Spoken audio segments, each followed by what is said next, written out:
contando histórias, negócios e conquistas. Este que é o seu espaço para a exposição daquilo que é o seu talento, daquilo que é a sua história, daquilo que é o seu saber fazer.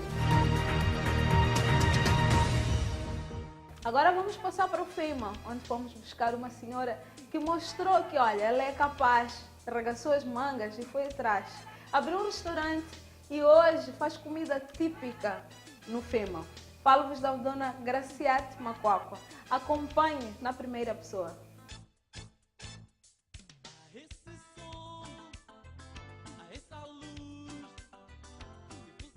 Graciate Macuacua passa a sua maior parte do tempo aqui na FEMA, confeccionando as suas deliciosas refeições que têm a particularidade de serem tipicamente moçambicanas.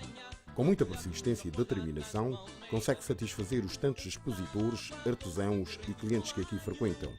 Não foi fácil, principalmente porque nem eu nem a Anabela temos background nesta área, temos conhecimento nesta área.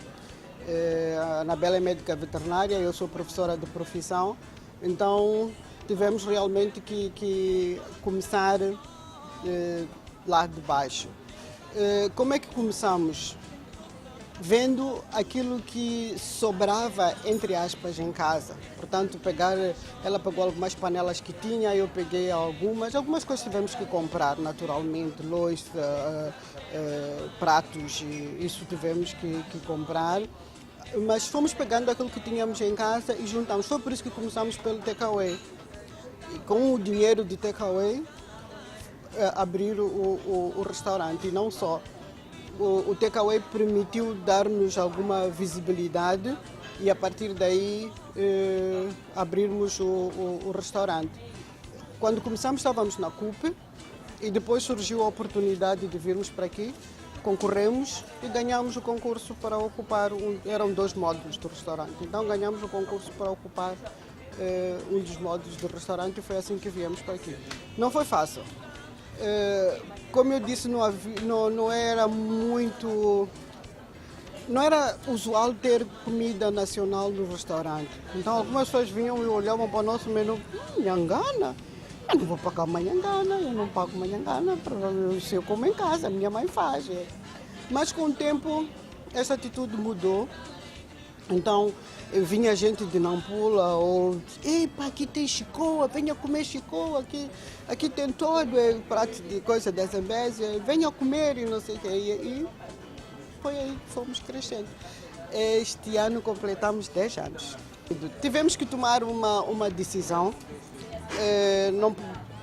Quando começamos com takeaway ainda continuamos mantendo os nossos trabalhos, mas quando evoluímos para o restaurante já não estava a dar certo. Costumam dizer que o olho do dono engorda o gato, não é? E uma de nós teve que ficar a tempo inteiro. E eu fiquei a tempo inteiro, a Anabela continua a trabalhar. Mas eu gosto de ensinar e uma das coisas que havemos de fazer no futuro talvez é isso, ensinar a preparar uma boa matapa e abrir a nossa escola de culinária.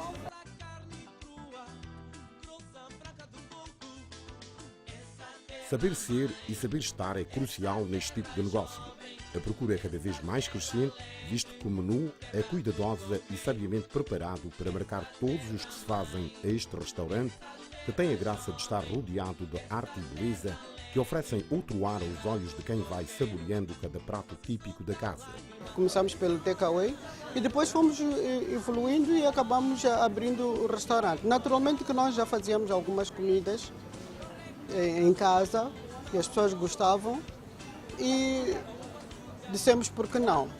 Principalmente porque em Maputo, eu atrevo-me até a dizer em Moçambique, dificilmente encontrarias restaurantes com comida típica moçambicana. Então as pessoas vinham por aqui, ou gente amiga quer comer no restaurante, você tem que preparar a matapa em casa, preparar a comida em casa, porque caso contrário não tem um sítio para onde levar, onde possa comer comida típica.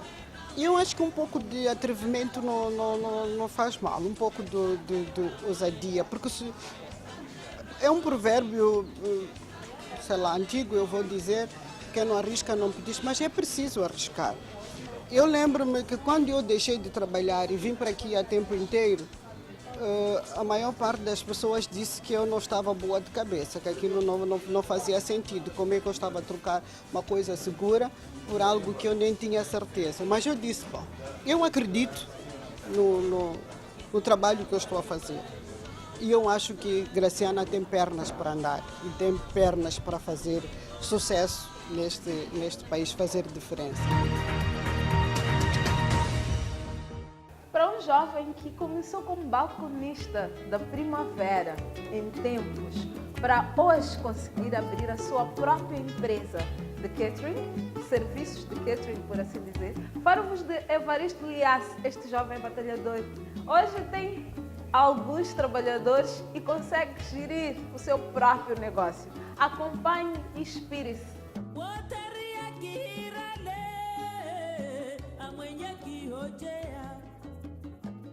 A arte e o turismo são inseparáveis e promovem a imagem do país além fronteiras. Por isso mesmo, Evaristo não mete esforços para não apenas criar boa impressão em cada novo cliente, mas, acima de tudo, preservar a boa imagem que a pátria amada conquistou ao longo dos anos. Comecei a trabalhar numa das pastas com 16 anos, uma das pastelarias aqui na cidade de Maputo, acho que muita gente conheceu, a Pastelaria Primavera, onde exerci as funções de conferente. Foi neste contexto que iniciou a minha carreira profissional. Trabalhei nesta empresa durante muitos anos, 11 por aí. Recebi um convite de uma outra empresa que estava a iniciar as suas atividades também na mesma área e decidi abraçar. Trabalhei nessa outra empresa um período de 7 anos e há 5 anos atrás decidi criar a minha. Já trazia uma longa bagagem, já tinha experiência suficiente e avancei com isso. O que me motivou a levar em frente o meu próprio negócio foi que eu já tinha adquirido experiência suficiente. 11 anos não é pouco, e mais 7 numa outra. Eu acabei compreendendo que já tinha experiência suficiente para avançar com os meus próprios meios. Eu iniciei sem dinheiro, fui batendo portas, fui efetuando empréstimos, muitas vezes com agiotas.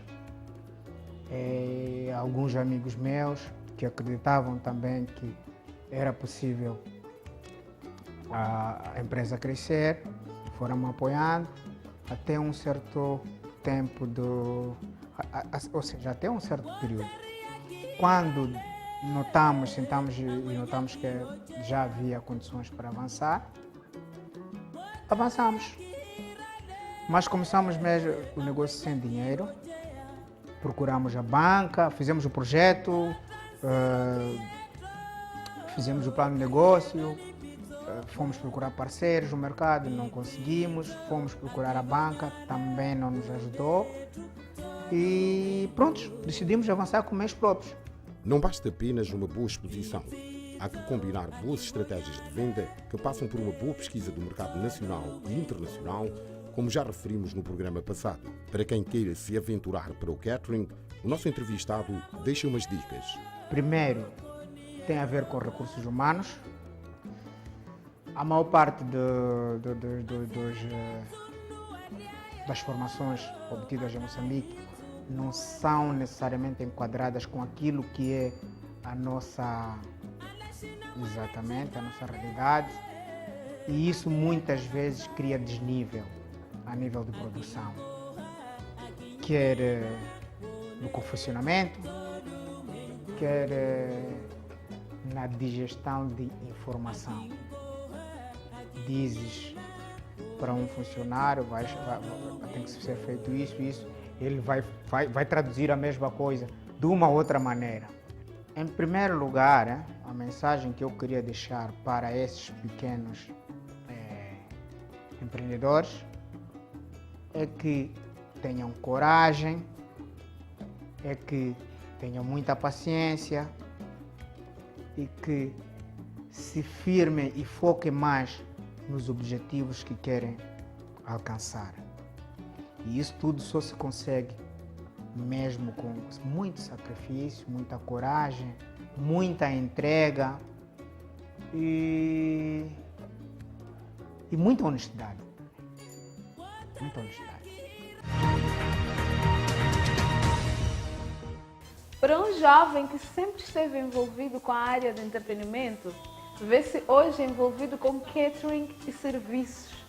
Ele tem um restaurante na feira de Maputo e serve comida típica da Zambésia, que é a sua terra natal. Acompanhe a história do jovem Alexandre da Graça, que é conhecido como promotor, mas também como dono de um restaurante conceituado.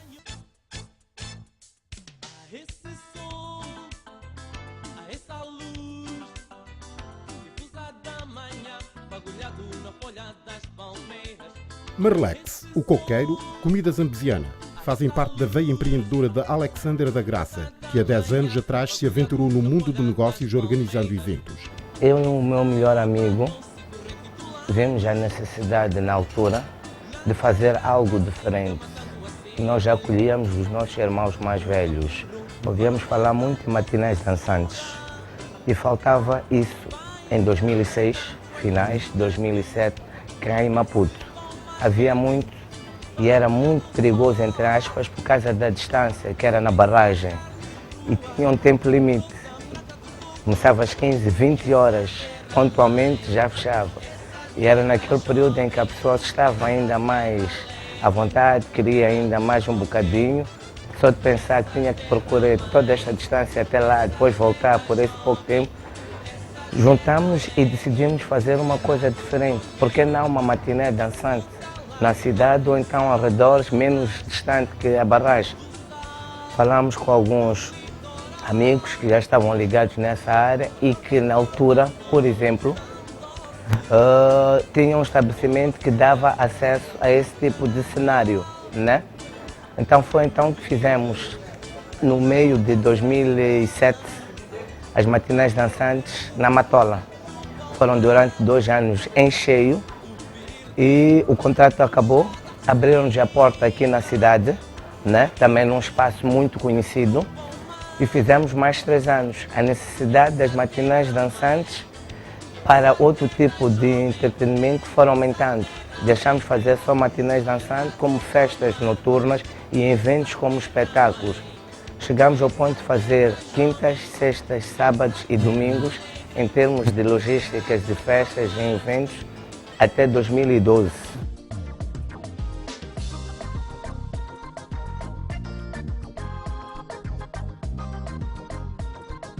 Os primeiros investimentos não foram muito altos, dada a procura na altura por entretenimento no segmento médio e alto de clientes. Matinais dançantes e festas noturnas foram o ponto de partida. Portanto, durante um período, quando surgiu a Marlex, até, digamos que estamos a falar de finais de 2006, até engrenar-me no primeiro trabalho que tive fora da área dos eventos, foi sim a minha fonte de rendimento, os eventos. Depois reconciliei o trabalho em que estava, fiz isso em 3 trabalhos diferentes com os eventos também, até que tive o coqueiro à frente. Foi então que pus as coisas na balança. Já estava a ser um bocadinho para mim cansativo saber fazer a gestão das 2 coisas, dos eventos, e se eu quisesse dar continuidade, o que a minha falecida mãe pediu, que era segurar isso com as 2 mãos, e eu estando aqui presente a tempo inteiro, era um bocadinho complicado estar nos eventos direto para aqui. Então foi então quando decidimos, e foi uma das causas principais, para dar uma pausa nos eventos e dar seguimento a esta área do catering, da restauração em diante.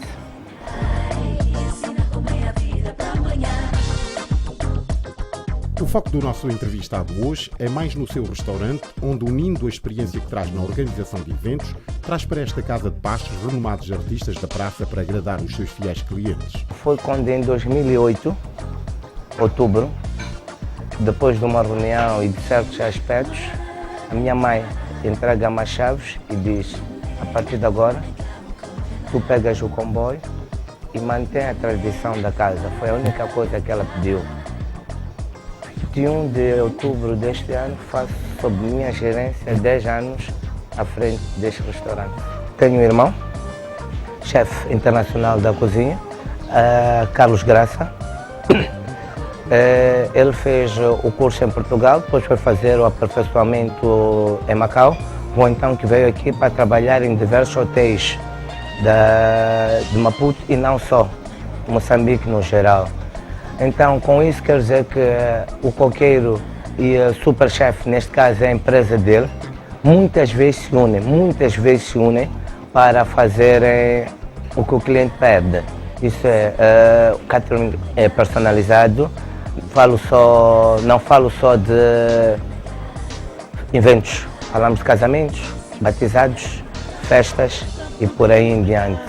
Do ano passado para cá já tivemos em 3 festivais, também não vou mencionar aqui, tivemos um que vai dar o que falar, vai ser sempre em dezembro, que é o MMM, foi no Franco Moçambicano, foi em dezembro. Tivemos agora no Festival Asgo, não é? Também foi super bom e provavelmente estamos a fazer uma negociação para fazer o Bushfire, para além de espetáculo, está a organizar um festival de catering de países ao redor, Botswana, Namíbia, Moçambique, própria Suazilândia, África do Sul. E se tudo correr bem, também estaremos lá a representar Moçambique com a nossa comida típica tradicional.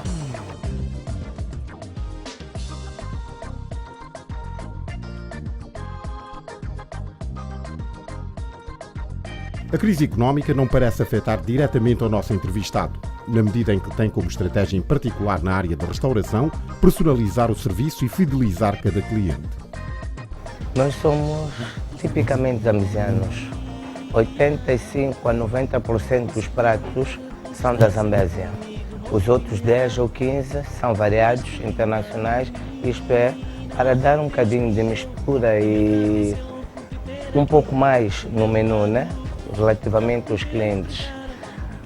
É a base do coco, praticamente os nossos condimentos na comida. Falamos do frango à zambiana, não é?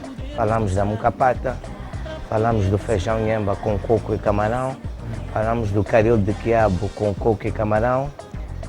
A matapa daqui de Maputo nós fazemos como muquane na Zambésia, exato, é diferente porque entra o coco, não é com caranguejo, é sim com camarão e mais alguns segredinhos que lá tem.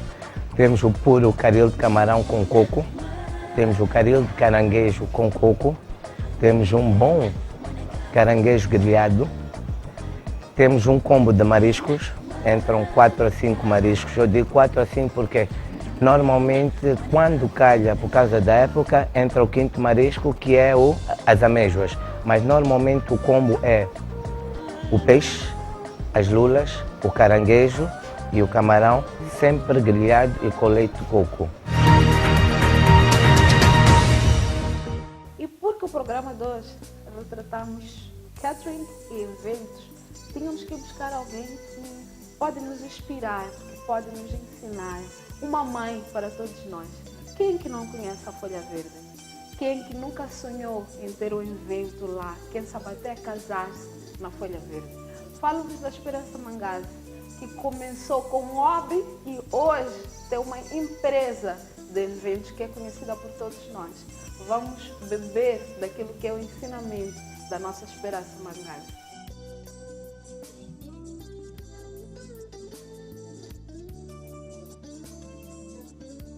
Desde os 12 anos de idade, que Esperança luta pela sobrevivência para cuidar dos sobrinhos e de si mesma. O mercado diamantino no bairro do Xamanculo foi a sua porta de entrada no mundo de negócios, que recorda com um misto de alegria e tristeza. Alegria pelas conquistas, tristeza pelo mais difícil momento que já passou na sua vida. Aos 12 anos, a minha irmã mais velha enviuvou. Eu vivia com a minha mãe nessa época. Aos 12 anos, a minha irmã mais velha enviuvou E a minha mãe viu a necessidade de me mandar para a casa dela para lhe fazer companhia, com 2 crianças que ela tinha. E sendo ela doméstica, estava muito difícil a sua vida. É nessa altura que eu passo a morar no Xamanculo, onde ela já residia. Ela conseguiu uma vaga no emprego do falecido marido, que era na universidade, na Faculdade de Medicina, da Universidade de Eduardo Mondlane. Colocaram como servente lá, mas ela não estava satisfeita nessa condição, decidiu começar a estudar em enfermagem. E alguém tinha que tomar conta das crianças. Ela não tinha meios, na altura não havia babás, e mesmo que as houvesse, ela não tinha meios para pagar. Daí que a minha mãe me ia para viver com ela. É aí onde eu começo a aprender a ser mulher, muito precocemente. Eu tinha apenas 12 anos. Quando comecei a assumir as lides da casa, eu confesso que passei momentos extremamente difíceis. Pode imaginar uma situação destas, em que os meios de autossustento teriam que vir de alguma maneira. Os produtos da minha mãe, da machamba da minha mãe, eram enviados através de autocarros, não é, para a cidade onde eu ia receber, para ir vender no mercado Diamantino, para conseguir comida em casa, para conseguir dinheiro para ir à escola, para conseguir dinheiro para mandar as crianças para a creche. O salário que a minha irmã recebia como servente, como pode imaginar, não dava para muita coisa. E eu aprendi. É aí, acredito que foi aí onde surgiu, onde cresceu a veia de tentar fazer alguma coisa para fazer face à vida.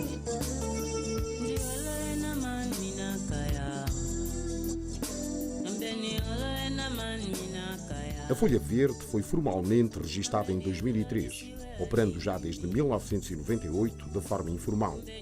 Tudo iniciou com o plantio e multiplicação de várias plantas no quintal, inicialmente para ofertar e presentear os amigos. O meu marido, depois que nos casamos, se preocupou em arranjar um terreno para a nossa futura casa, aqueles planos próprios dos jovens, pensar no amanhã.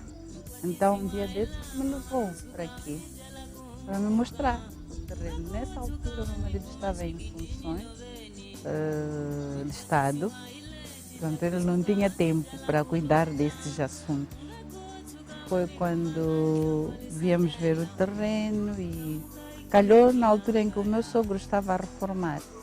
Ele trabalhava na Spanos Gráfica na altura, e essa coisa de reforma, quando a pessoa reforma, começa a perder vontade de viver, e o meu marido não queria isso para o pai. É nessa altura que, de facto, transfiro as plantas para aqui e passo a ganhar maior espaço para a multiplicação. E aí já começou a animar. Começou a animar, porque de cada vez que olhava, via que a produção estava a crescer e, como disse, não foi de imediato esta coisa de vender, mas a vontade de vender já começou a crescer quando vi que tinha muita produção. Comecei com três trabalhadores, sim, hoje tenho 114. Eu comecei a moldar as primeiras plantas por volta de ano 2000, mais ou menos. Como disse, eu casei-me em 89, levei o tempo que levei para me organizar e pensar. Esta coisa de começar a moldar as plantas começou mais ou menos por alturas de ano 2000. Até hoje.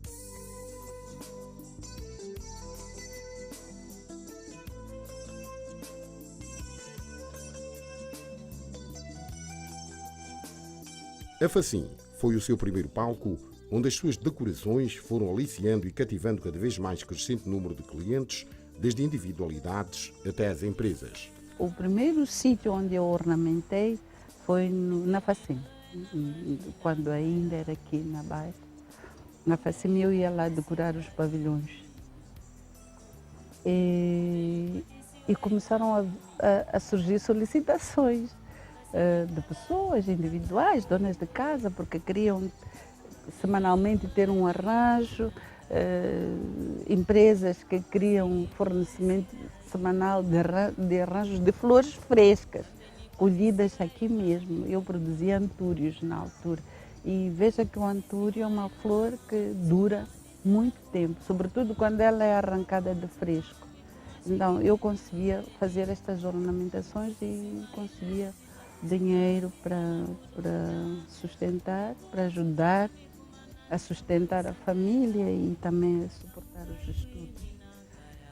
E passei a ganhar gosto porque as noivas começaram a procurar-me por causa das flores, por causa das plantas, a perguntar se eu não podia organizar os seus casamentos. E lembro-me que o primeiro casamento também foi na Facim, um casamento para 1.500 pessoas. Eu fui lá ornamentar a parte das plantas, a parte do jardim. Os convidados gostaram tanto, que o meu telefone já não parava de tocar. A nossa entrevistada, visivelmente emocionada em quase toda a conversa com a reportagem do Histórias, Negócios e Conquistas, fez menção do mercado diamantino, assim como da maneira como as vendedeiras mais velhas tanto a ajudaram e sempre que pode, ajuda o próximo.